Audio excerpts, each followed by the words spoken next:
Estimados hermanos, es un gran privilegio para mí el poder estar una vez más en sus hogares durante este día, domingo 26 de julio del año 2020, en donde Dios ha querido reunirnos a través de estos medios alrededor de su palabra para que juntos en comunión como iglesia, gracia sobre gracia, podamos rendirle adoración a nuestro Señor, pero también nosotros poder aprender en esta serie incomparable a través de los atributos del Señor, mucho mejor a nuestro Dios Redentor. Así que para nosotros es un privilegio el estar aquí reunidos y a la vez es un motivo de alegría el poderlo saludar a cada uno de ustedes. Antes de iniciar, yo quisiera que me acompañara con una oración ahí con su familia, que podamos hablar y podamos conversar con nuestro Señor. Vamos a orar. En este día queremos darte las gracias, Dios, porque tú nos permites sentarnos alrededor de tu palabra para aprender de ti, Señor. Yo te pido que tú nos hables, te pido que nos enseñes acerca de ti mismo, porque ese es nuestro más grande privilegio, conocerte a ti, Señor, y a Jesucristo a quien tú has enviado. Te pedimos que este día tú seas exaltado, honrado y glorificado durante el sermón. En primer lugar, a través de la exposición del texto, como también a través de la recepción de tu mensaje para nosotros. Gracias te damos en el nombre de Cristo Jesús. Amén. Quiero que me acompañen, hermanos, a la primera carta de Juan, capítulo 4, en donde el versículo 16 dice así: Y nosotros hemos llegado a conocer y hemos creído el amor que Dios tiene para nosotros. Dios es amor. El escritor Mark Guide, él compartió en un libro una anécdota personal que él experimentó mientras estaba escribiendo otro libro. Cuenta que dos de sus hijos comenzaron a conversar y que uno le dijo al otro: si no te portas bien, si tú eres malo, papá no te va a amar más, no te va a amar más. Vino Mark, llamó a sus dos hijos y les dijo: hey, hijos, eso no es cierto. Pero uno de ellos le responde y le dice: no, papá, eso es cierto. Si nosotros somos malos, tú nunca nos vas a volver a amar. Y la respuesta que le dio Mark la dejó plasmada en su libro y lo quiero citar, y él le respondió a sus dos hijos: yo los seguiré amando tanto si son buenos como si son malos. Cuando son buenos, los amo con un amor que me hace feliz. Cuando son malos, los amo con un amor que me pone triste. Esta es una gran lección, porque algo que está enseñando un padre a sus hijos es que el amor nunca se acaba. Ahora, el amor realmente para nosotros los seres humanos es algo muy especial, pero es tan difícil de definirlo. Hoy en día, lamentablemente, nosotros decimos que amamos objetos. Alguien puede decir que ama su carro, que ama su trabajo, que ama su vida, que ama su conocimiento, que se ama a sí mismo, que ama la vida. Y ante todas estas filosofías, de alguna manera, el término amor como que es difícil de definir. Todos experimentamos de alguna manera aquel sentimiento, pensamiento, decisiones y acciones a las cuales llamamos amor. Mas sin embargo, aunque todos experimentamos esto, es muy difícil definir. El amor de un padre por un hijo es sumamente especial. El amor de los hijos por los padres es algo especial. Pero esto nos tiene que llevar a pensar en este día y preguntarnos: ¿cómo es el amor de Dios? ¿En verdad Dios nos ama? Y si Dios ama, ¿Él ama tanto a los buenos como a los malos? ¿Él ama a los justos como a los injustos?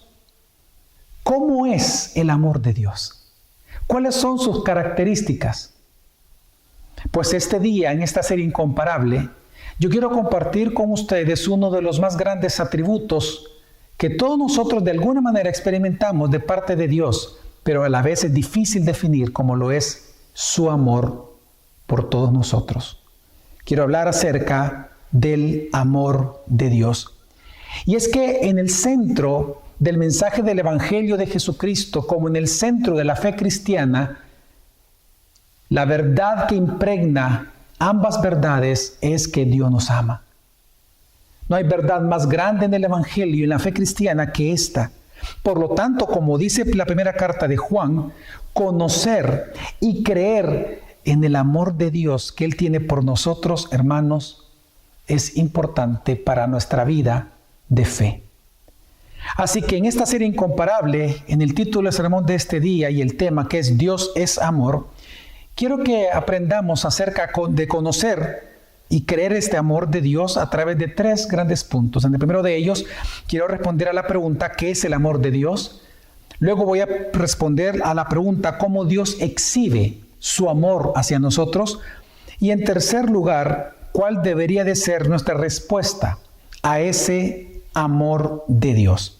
Así que en primer lugar veamos qué significa lo que dice la primera carta de Juan, que Dios es amor. Para nosotros poder comprender esto, lo primero que tenemos que hacer es, de alguna manera, descartar aquello que no es el amor de Dios. Y esto es importante porque, como les decía al inicio, hemos trivializado tanto el término que creo que es importante definir qué no es el amor de Dios. En primer lugar, cuando la Biblia dice que Dios es amor, eso no significa que el amor sea Dios. Quiero detenerme un poco en eso. La Biblia dice que Dios es amor, pero eso no significa que el amor sea Dios. Porque para nosotros el amor implica muchas cosas. Implica deseos, implica sentimientos, implica pensamientos, implica acciones. Por lo tanto, si nosotros llegamos a decir que el amor como tal es Dios, eso sería una herejía porque estaríamos divinizando los sentimientos humanos e incluso todo aquello que nosotros consideramos como voluntad, como deseos, como sensaciones y como pensamientos. Así que, hermanos, cuando la Biblia dice que Dios es amor, no significa que el amor sea Dios. Pero en segundo lugar, cuando la Biblia dice que Dios es amor, también no significa de que Dios sea solo amor. Muchas personas asumen de que Dios es solo amor sin considerar, por ejemplo, su justicia, que Él es santo, que Él no tiene por inocente al culpable. Es decir, cuando nosotros encerramos a Dios en solo amor, descartando sus otros atributos, no solamente vamos en contra de la simplicidad de Dios, de que Dios es espíritu, sino que muy probablemente eso va a llevar a la persona a un liberalismo moral y a no temer a Dios. Porque va a pensar de que como Dios es solo amor, entonces Él puede hacer todo, porque de todas maneras Dios solo es amor. Así que ambas concepciones son equivocadas. Pero entonces, si esto no es el amor de Dios, ¿qué es el amor de Dios? Lo que sí significa el amor de Dios, cuando dice la Escritura, Dios es amor, se refiere en primer lugar a la naturaleza de Dios.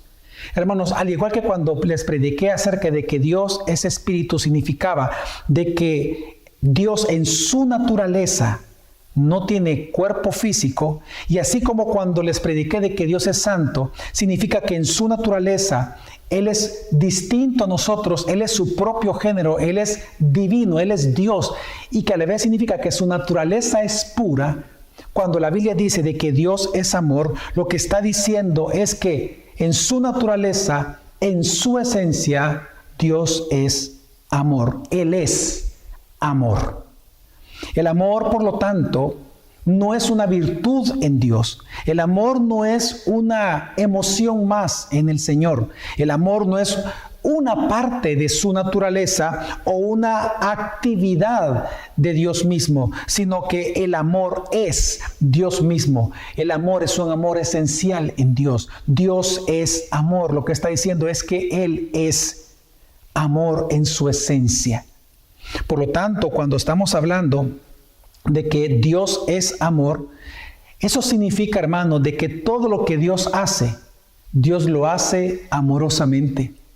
Eso significa de que tu salvación, de que todo consuelo que tú recibes de parte de Dios, todo perdón, toda disciplina, todo castigo, toda dádiva, toda oración contestada de parte de Dios, e incluso las oraciones que Dios no te ha contestado, todo cuanto Dios ha hecho en tu vida, hace en tu vida, hará en tu vida, y todo cuanto Dios no ha hecho en tu vida, ni lo va a hacer, todo Dios lo hace por amor. Hermanos, Dios les ama, porque Dios es amor. Él es amor en sí mismo. Él no depende de nada para sentirse amado, porque Él es amor. Y Él no necesita o no necesitó crear algo para Él mostrar amor. Porque hay un amor intratrinitario entre las tres divinas personas, que aunque no es el tema que voy a tocar en este día, pero es importante mencionarlo. Dios es un Dios triuno que siempre se ha amado a sí mismo. Nunca necesitó algo externo a Él para amar. Sin embargo, Dios, dice la Escritura, para nosotros, Él mismo se muestra como el Dios que ama, el Dios que es amor en sí mismo, que en su esencia es amor y que nos ama a cada uno de nosotros. Ahora bien, si Dios es amor y nos ama de esta manera, ¿cómo Dios exhibe su amor por nosotros? Y esto me lleva al segundo gran punto, a la exhibición del amor de Dios. En primer lugar, este amor esencial de Dios es un amor generoso.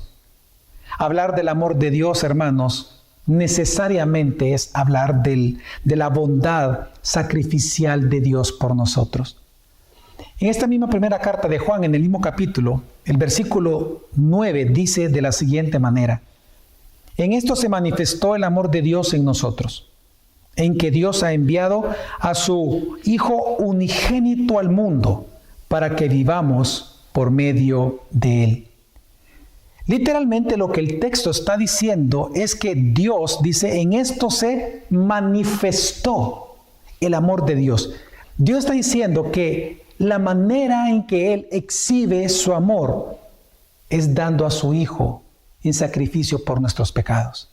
Hermanos, esto es hermoso y esto es importante para nosotros comprender, que el Dios que no tenía ninguna necesidad en crear algo, pero lo hizo por bondad, tampoco tenían la obligación ni la necesidad de redimir a su creación caída, y menos encarnando en la persona del Hijo para morir en una cruz. Sin embargo, Él lo hizo. ¿Y por qué lo hizo? Dice primera carta de Juan, capítulo 4, versículo 9, que Él lo hizo por amor a ti. Él no necesitaba redimirte. Él no necesitaba redimirnos a ninguno de nosotros, como Él nunca necesitó crear nada. Mas, sin embargo, si Él creó y si Él redime a su propia creación, dando la propia vida del Hijo, es por amor a todos nosotros. Cuán grande, hermanos, es el amor de Dios, que mientras nosotros éramos enemigos, mientras nosotros ni siquiera pensábamos en Él, sino que mientras nosotros solo nos amábamos a nosotros mismos de manera egoísta y solo amando nuestras cosas, dice la Biblia que Él nos amó. Hermano, ¿cómo es tu amor por los demás? ¿Es un amor generoso, imitando al amor generoso de Dios por nosotros? ¿O es un amor avaro, en donde no estás dispuesto a dar todo por aquello que tú dices que amas, porque reservas lo mejor para ti mismo? ¿Cómo es tu amor por el prójimo?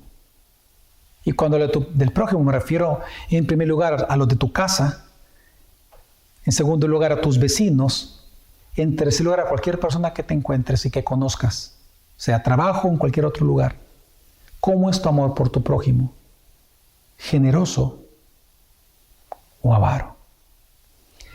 En segundo lugar, lo que nos enseña la Escritura es que el amor de Dios no solamente es un amor generoso, sino que es un amor que perdona. El amor de Dios, según la Biblia, es un amor que perdona los pecados. A diferencia del amor de nosotros, los seres humanos, que es un amor empañado por el miedo, El amor de Dios no es así. Cuando nosotros vemos a la humanidad actualmente y siempre en todas las épocas, hemos visto que la mayoría de los seres humanos dudan realmente del amor de los demás. No es que no crean que las personas les aman o les quieran, pero realmente es un amor que duda todo el tiempo del amor de los demás. Y esto sucede porque la mayoría de alguna manera ha sufrido grandes decepciones por medio de las personas que ha amado. Por ejemplo, qué difícil es para un cónyuge que ha sido traicionado amar realmente o confiar o no tener miedo a que vuelva a fallar su pareja. Qué difícil es cuando en un matrimonio la confianza se ha perdido, ha habido una traición involucrada y por lo tanto recuperar o aliviar o quitar el miedo de la persona herida. Qué difícil es. Pero no es así el amor de Dios. El amor de Dios no solamente es un amor generoso, sino que es un amor que te perdona. Y por lo tanto es un amor que no produce miedo. En la primera carta de Juan, capítulo 4, ahora el versículo 18, Juan sigue diciendo, en el amor no hay temor, sino que el perfecto amor echa fuera el temor, porque el temor involucra castigo, y el que teme no es hecho perfecto en el amor. En este versículo no se está hablando del amor entre seres humanos, está hablando del amor de Dios. Que el amor de Dios no involucra temor. ¿Por qué no involucra temor? Dice, porque el temor, dice, involucra castigo. Es decir, Dios te ama tanto que Él te perdona tus pecados. Y porque Él te perdona para siempre tus pecados, una vez tú amado por Dios de esa manera, con el perdón con que Él nos ama, ya no hay miedo al castigo eterno, sino una esperanza y confianza en la vida eterna. Hermanos, el amor de Dios no produce miedo al castigo porque es un amor que nos perdona. Es un amor que nos sigue dando a cada uno de nosotros, aun cuando Dios no recibe nada. Y eso es lo grandioso de este amor que perdona. Es muy diferente al de nosotros. Nosotros cuando amamos a alguien y nosotros damos algo, es natural que esperemos eso. Yo creo que nadie se casaría amando a alguien sin esperar ser amado. En nosotros es natural esperar algo a cambio. No siempre es correcto dependiendo de las circunstancias, pero en otras veces sí. Pero en el caso de Dios no es así. Dios es amor en esencia. Y eso significa entonces de que Él nos ama a pesar de que nosotros no le diéramos absolutamente nada. El ejemplo que nosotros vemos en la Biblia de cómo se refleja este amor de Dios por nosotros es el amor de Oseas por su esposa. El profeta Oseas fue ordenado por Dios, si recordamos la historia, Dios le ordenó que él se casara con una prostituta. Recordemos que los profetas del Antiguo Testamento, varios de ellos tuvieron que personificar en sus vidas la profecía que Dios estaba enviando sobre el pueblo. En el caso de Oseas, es lo que vemos en el libro. Dios lo manda a casarse con una ramera para que él, amándola, se le profetizara lo que Dios haría con Israel. Por eso, al final del libro, Oseas capítulo 14, versículo 4, Dios dice a su pueblo a través de la vida de Oseas, yo sanaré su apostasía, los amaré generosamente, pues mi ira se ha apartado de ellos. Hermanos, el amor de Dios no solamente es generoso contigo, sino que es un amor perdonador, en donde la ira de Dios se ha apartado de tu vida, aunque tú nunca lo mereciste.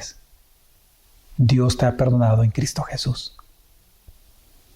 Una de las cosas que más me conmueve personalmente como padre de mis hijos es el perdón de ellos. Hace un par de semanas atrás a mi hijo Gadiel yo lo ofendí. Y cuando yo me le acerqué a él, yo le digo, hijo, te pido perdón porque yo te ofendí, le digo. Y me dijo, sí, papi, yo te perdono. Y me fue tan extraño él tiene 9 años y me pareció tan extraño la rapidez de su perdón que le volví a decir, hijo, lo que yo te hice, de verdad, yo te ofendí, yo te pido perdón, le digo. Y él me dijo esta frase, papi, yo siempre te voy a perdonar a ti, me dijo. Hace un par de días atrás le pedí perdón a mi hija. Le digo, hija, perdóname por esto. Me dijo, sí, papi, Y otra vez le dije, hija, perdóname. Sí, papi. Hace varias semanas atrás, cuando mi hijo Gabriel estaba fuera del país, hablando con él, yo le digo, hijo, perdóname por esto y por esto y por esto. Y me dijo, sí, te perdono. Y al tiempo, como que si, no sé, como que si yo era el que necesitaba más aprobación quizás, le dije, hijo, nuevamente te pido perdón. Y me dijo, papi, yo te perdono. Una de las cosas que nosotros con mi esposa, antes de casarnos, nos comprometimos, y esto no fue delante de las personas, sino que fue en privado, delante de Dios en oración, es que ella y yo nos prometimos que no importa el tipo de ofensa que nos hiciéramos, que siempre nos íbamos a perdonar. ¿Por qué? Porque así es el amor de Dios. Es un amor que perdona para siempre. Ahora, ¿cómo es tu amor por el prójimo? ¿Es un amor que cuando puede toma venganza? ¿Es un amor con muchas condiciones? ¿Es un amor que se resiste? ¿Es un amor con miedo? ¿Cómo es tu amor por el prójimo? ¿Es un amor que resiente, que al final entonces no es amor? Hermanos, yo espero que tu amor por tu prójimo sea un amor perdonador. Pero en tercer lugar, lo que nosotros vemos también en la Escritura es que el amor de Dios es un amor sin malicia. Ahora, si bien es cierto que Dios en la Biblia vemos, hermanos, de que es juez, pero también Dios es amor. Eso significa que si bien en Dios hay juicio, hay ira, hay castigo por el pecado, en Él no hay malicia. Lo que nos enseña la Escritura es que todos los juicios de Dios y todos los castigos están envueltos por el amor de Dios. Hermanos, Dios no es malicioso. Dios es un Dios de bondad, de amor. Él es bondad y Él es amor esencialmente en sí mismo, en su naturaleza. Dios no es malicioso. Y digo esto porque no vamos a negar que uno de los pecados que más vemos en la humanidad es la malicia. La malicia es ver lo malo todo el tiempo. Una persona maliciosa, una persona que todo el tiempo está observando las fallas constantes de los demás para criticarlos y para justificar su crítica sobre ellos. Y muchas veces esta malicia que genera juicio es para tratar de hacer tan mal al otro, hacer ver tan mal a una persona, que entonces uno parece mejor que ellos. La malicia es un pecado común a todos los seres humanos. Unos son más maliciosos que otros, pero es un pecado del cual todos nosotros debemos de cuidarnos. Digo esto porque muchas veces nosotros actuamos de alguna manera, aun con los seres que decimos que amamos, de manera maliciosa. Cuando un esposo, por ejemplo, todo el tiempo solo critica a la esposa o viceversa, o los hijos a los padres, o los padres a los hijos, esta malicia, esta crítica, este juicio dañino, venenoso, termina por dividir aún a las mejores familias. Pero hermanos, el amor de Dios no es así. El amor de Dios no es malicioso. Dios no está esperando a que tú falles para Él castigarte, no, porque Él no es odio. Él es amor. Los juicios de Dios, los castigos de Dios, las pruebas de fe que le envía a sus hijos, la disciplina que le envía a sus hijos, no es maliciosa. Son juicios justos y son juicios amorosos. Y son amorosos porque persiguen el arrepentimiento de aquel que va a sufrir, o es para controlar la maldad de esa región o de esa familia, por lo cual Dios castiga o disciplina ese pecado, obviamente en el pecador. Pero en todo caso, Dios no está esperando, y Dios no es un Dios que está esperando que tú falles para Él castigarte, porque Dios no es odio, Dios es amor. Hermanos, cuando tú vienes y confrontas a una persona, nosotros que en la iglesia practicamos principios de confrontación bíblica, de disciplina. Cuando tú confrontas a alguien, ¿con qué motivos tú lo confrontas? ¿Para hacerlo sentir mal? ¿Para sacarte la espina? ¿Como una especie de venganza? ¿Para que esta persona se dé cuenta cómo me dañó mi corazón? ¿O lo haces para que se arrepienta o para que su vida sea transformada? y muestre un carácter más piadoso. ¿Cuál es el motivo de tu confrontación? ¿Cuál es el motivo por el cual tú vas a platicar con tu esposa, con tu esposo? ¿Cuál es el motivo por el cual tú vas a hablar con tus padres? Hermanos, debemos de amar a los demás, pero asegúrate que tu amor sea sin malicia. Ahora, una de las grandes preguntas cuando uno llega a este punto de entender el amor de Dios, es muy normal que alguien se pregunte, bueno, entonces, todo esto que estamos hablando significa de que Dios odia al pecado, pero ama al pecador, porque esa es una frase muy común en nuestro medio. Muchos predicadores dicen, es que Dios odia el pecado, pero Él ama al pecador. ¿Realmente eso es bíblico?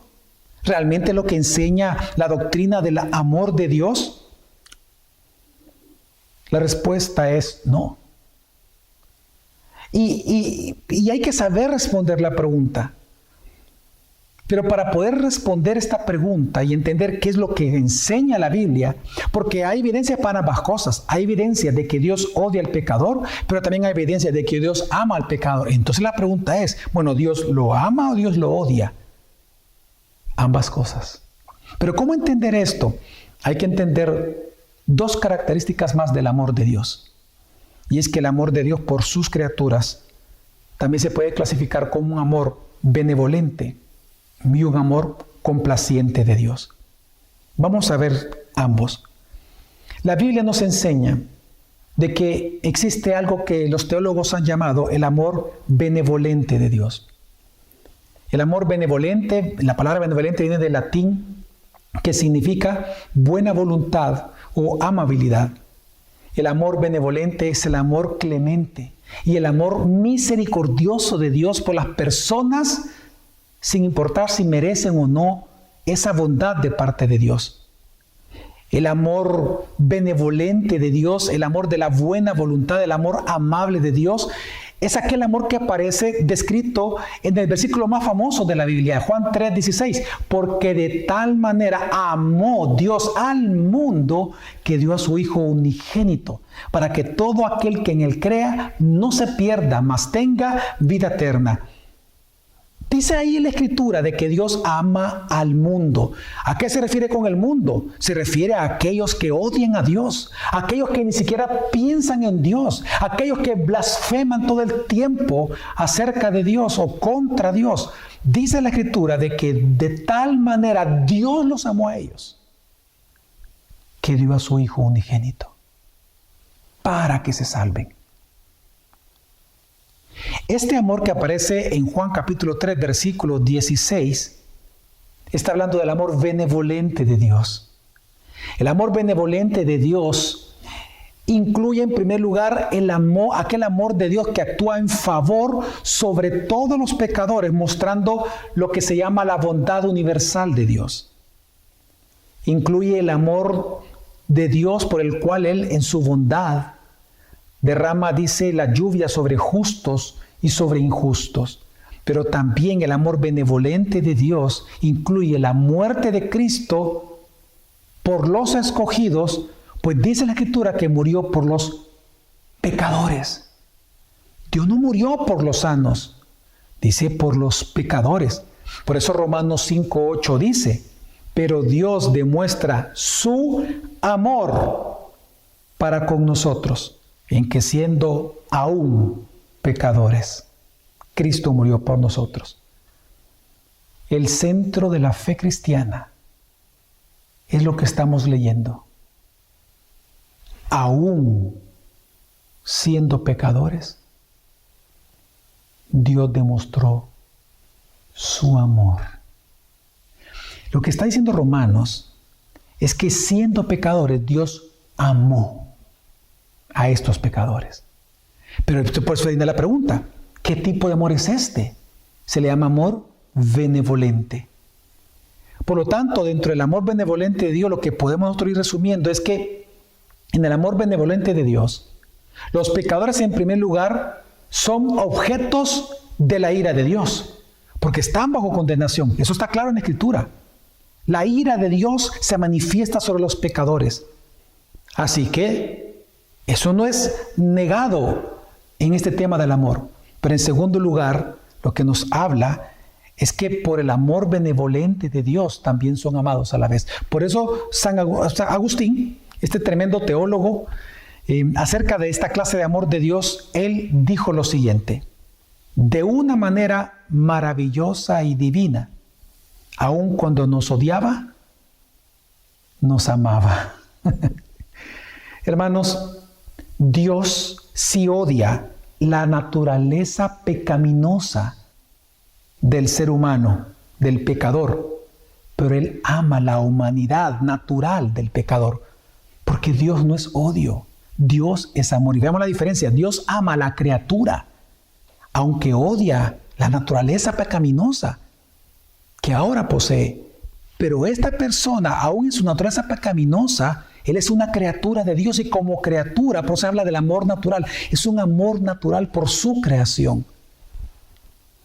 Por eso es que es importante entender que el odio de Dios por el pecador no es un odio natural, es un odio legal, porque Dios no es odio, Dios es amor.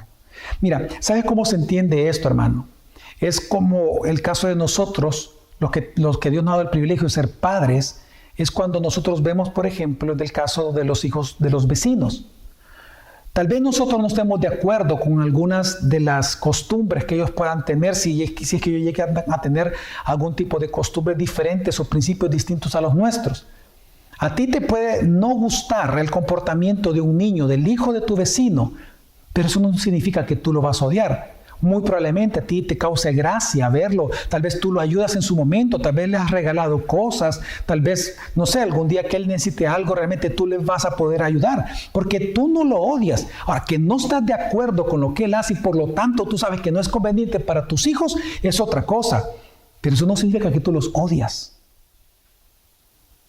Pero es diferente con tus hijos. El amor que tú le muestras a los hijos de tus vecinos es un amor benevolente, pero no se compara con el amor con que tú amas a tus propios hijos, que no solamente es un amor sacrificial, sino que es un amor exclusivo, en donde le das cosas exclusivamente a tus hijos. Pues esto nos lleva a la otra clase de amor, que no solamente el amor de Dios es un amor benevolente, sino que es un amor, el amor de Dios también, Él tiene un amor llamado complaciente. Hermanos, el amor complaciente de Dios es un amor distinto al amor benevolente que encontramos también en la Biblia. El amor complaciente de Dios es el amor de Dios por sus hijos. Es el amor en el cual Dios se complace. Es el amor de la complacencia, del deleite, del placer, del solaz de Dios por el Cristo y por quienes Él mismo ha redimido. En otras palabras, es el amor complaciente de Dios por Jesucristo y por la iglesia, exclusivamente por sus hijos. Recordemos que el Padre, en Lucas capítulo 3, versículo 22, dijo acerca del Hijo: este es mi Hijo amado, en ti tengo mi complacencia. Hermanos, no es lo mismo el amor benevolente de Dios que el amor complaciente de Dios. El amor benevolente incluye esta gracia común, como también esta gracia salvadora en el momento de salvación, pero el amor complaciente es el amor de Dios por su Hijo Jesucristo y por todos aquellos que son redimidos por Jesús. Por eso es que también Jesús dijo en Juan capítulo 14, versículo 21, si alguno me ama, guardará mi palabra y mi Padre lo amará. ¿Qué clase de amor es ese? ¿Amor benevolente? Cuando dice, ¿y mi Padre lo amará? No está hablando del amor benevolente, está hablando del amor complaciente de Dios. Hermanos, el amor complaciente de Dios es el amor de Dios por su pueblo santificado. Es el amor que da fruto por aquellos que dan fruto. Es el amor por aquellos que han sido redimidos por Dios y por lo tanto es el amor que llena de bendición especial cada día a la iglesia, a los hijos de Dios, porque son bendiciones exclusivas solamente para hijos, no para todos los demás. Así que, hermanos, y aquí viene una salvedad muy importante en el tema que estábamos tocando al inicio de este punto. Así que si tú dices, bajo este concepto de amor complaciente de Dios, de que Dios odia el pecado, pero ama al pecador, refiriéndose a esta clase de amor, entonces tú estarías blasfemando contra Dios. Porque el amor complaciente de Dios no es sobre pecadores, es sobre santos, sobre sus hijos redimidos. Bendiciones especiales para ti y para mí. Así que bajo el amor complaciente de Dios, Dios no ama al pecador.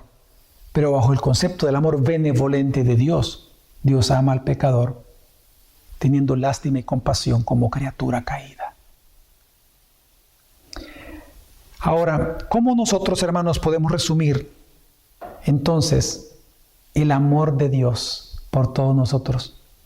Hay un pasaje muy excelente en la Escritura que puede resumir todo lo que estamos hablando y agrega muchas cosas, otras cosas más que no hemos hablado en este sermón. Y es 1 Corintios capítulo 13, versículo 4 al 8.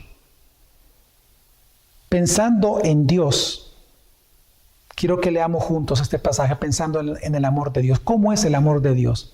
Dice la Escritura, el amor es paciente, es bondadoso. El amor no tiene envidia. El amor no es jactancioso, no es arrogante, no se porta indecorosamente, no busca lo suyo, no se irrita, no toma en cuenta el mal recibido, no se regocija de la injusticia, sino que se alegra con la verdad. Todo lo sufre, todo lo cree, todo lo espera, todo lo soporta. El amor nunca deja de ser. Pero si hay dones de profecía, se acabarán. Si hay lenguas, cesarán. Si hay conocimiento, se acabará. Hermanos, el amor de Dios también es un amor inmutable. En este texto no solamente vemos reflejado claramente el amor benevolente de Dios, sino que claramente habla del amor complaciente de Dios. Hermanos, Dios es amor y su amor por ti y por mí es inmutable. Ahora, ¿cuál debería ser entonces nuestra respuesta al amor de Dios? Solamente quiero dar dos puntos acerca de esto, dos respuestas acerca de nosotros al amor de Dios. En primer lugar, hermanos, amémonos unos a otros como Dios nos ama. El mandamiento más repetido en esta porción de la primera carta de Juan capítulo 4 en la que hemos estado en este día, el mandamiento más repetido es que debemos de amarnos unos a otros y perfeccionar el amor de Dios en nosotros. Ahora, ¿cómo se perfecciona el amor entre los miembros de una iglesia? ¿Cómo se perfecciona el amor entre los miembros de una familia? ¿Cómo perfeccionamos el amor de Dios en nosotros si nosotros somos ya redimidos, somos parte de la iglesia, somos hijos de Dios? Pues lo que nos enseña la primera carta de Juan es que el amor se perfecciona en la medida que nosotros nos perdonemos, seamos generosos unos con otros, practiquemos entre nosotros un amor sacrificial procurando el bien de los demás sin malicia, con paciencia, con gracia y con bondad. Hermanos, amémonos unos a otros como Dios nos ha amado a nosotros. Así como Él ha sido generoso y es generoso, seamos generosos. Así como su amor es sin malicia, que nuestro amor mutuo sea sin malicia. Hermanos, glorifiquemos a Dios, perfeccionando el amor entre nosotros. Pero en segundo lugar, también confía y descansa en el amor de Dios. Hermanos, hermanas, ya sea en angustias, ya sea en necesidades, ya sea que estés viviendo pruebas de fe o que estás recibiendo un castigo de parte de Dios, recuerda de que Dios es amor. Y todo lo que Dios hace es por amor. Dios no es odio, Dios no es capricho, Dios no es malicia, Dios es amor, Dios es bondad. Y porque Él te ama, Él disciplina. Por lo tanto, en angustias, en necesidades, en pruebas, sea agradecido por el profundo amor de Dios por tu vida. Pero también descansa en el contentamiento de las cosas que tienes, porque tienes que considerar de que todo lo que tú tienes y todo aquello que tú no tienes, aún deseándolo, es porque Dios, por amor, así lo ha querido por ti. Dios te ama. Así que espero que tú puedas descansar contento con lo que tienes, confiando y descansando en el amor profundo que Dios tiene por tu vida. Vamos a orar. Señor Jesús, queremos darte las gracias por tu amor mostrado en la cruz, ese amor sacrificial por nosotros, por medio del cual, bajo tu perdón, nosotros hoy no recibimos de ti condenación, ni te tenemos miedo, sino que estamos delante de ti con confianza, con gozo, con esperanza y con agradecimiento. Te ruego, Señor, que tú nos ames y que tú siempre, Señor, nos permitas a nosotros ser conscientes de tu amor y poner en práctica este amor a nuestros hermanos y a nuestro prójimo. Gracias te damos, Dios. Enséñanos a amarte profundamente y a nuestro prójimo como a nosotros mismos. Gracias te damos en el nombre de Jesús. Amén.